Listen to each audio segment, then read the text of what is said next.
are you? I'm fine, thank you. Oh, good. Oh, your English is so good. Zaki and Isra arrived from Afghanistan 3 months ago. Can I take a photo of your family? Yeah, sure.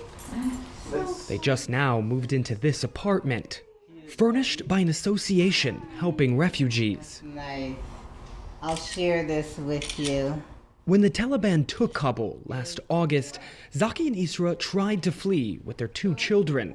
Despite 3 attempts, they never managed to enter the city's airport.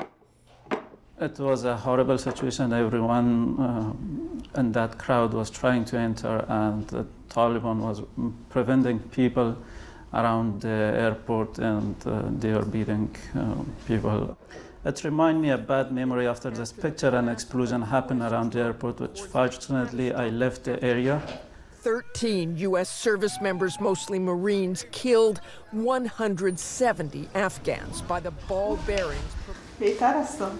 I feel better because now I am away from the Taliban and I am with my husband.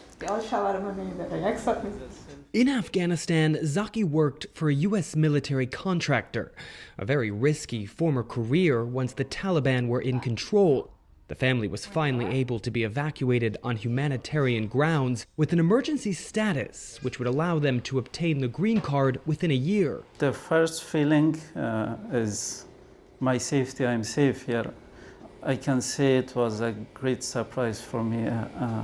I didn't expect such a warm welcome here in the U.S. In 10 months, Texas has welcomed nearly 11,000 Afghan refugees. The majority have settled in Houston, where the cost of living remains more affordable. Faced with this sudden influx of refugees, NGOs here have been able to count on the solidarity of Texans. We used to get 140 for the whole year. Now we are getting 140 for the week, and sometimes a day. We are talking about the state of Texas, a Republican state, conservative state that is very welcoming of immigrants. Absolutely, yes. Every Friday, hundreds of Afghans like Sahil come here to collect their integration assistance check. Each refugee receives $1,200 to settle. The most challenging part is the language, which our Afghans don't know. Sahil arrived in Texas 3 months ago after a grueling journey that took him from Kabul to Houston via Qatar and a military base in New Jersey. In Houston, he has been taken care of by Salamu.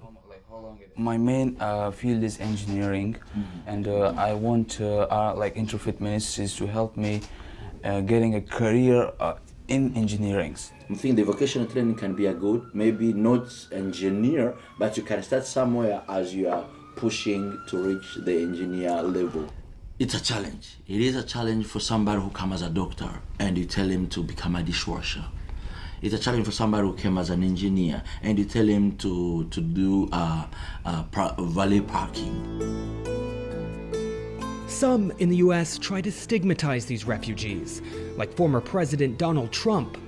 A lot of those people that rushed the planes are not the people that worked with us. They're people that wanted to get out. You're going to see some bad things happen over the coming years. But this fear is not common in Houston, which is proud to be one of the most diverse cities in the country. And we come to you this morning, God. This Protestant association helps Afghan women find new work. Kristen, the founder, evaluates their know-how and offers them a new job crafting. So these are all the different types of soaps. So these are all made by refugee women in their homes. No one works more than 20 hours a week, so it's all part-time. We don't want women to solely depend on us. We're really a bridge into the marketplace for them, but basically that first job in the USA. Kristen has already hired a dozen Afghan refugees, and each receives an average of $1,200 per month. These fair trade items are then sold online and in stores. What has happened with Afghans definitely feels different. I think there's a responsibility, and I don't think a lot of Americans were pleased with the evacuations and how quickly people had to leave, and maybe even how we left some behind, and so there's this duty. The United States has already taken in 78,000 Afghans in the largest refugee evacuation operation since the Vietnam War. Zahid was an interpreter for the U.S. military in Kabul and now works as a driver in Texas. I do Uber, yes. How's that? It's good, yeah. I make good money. I can support my family here.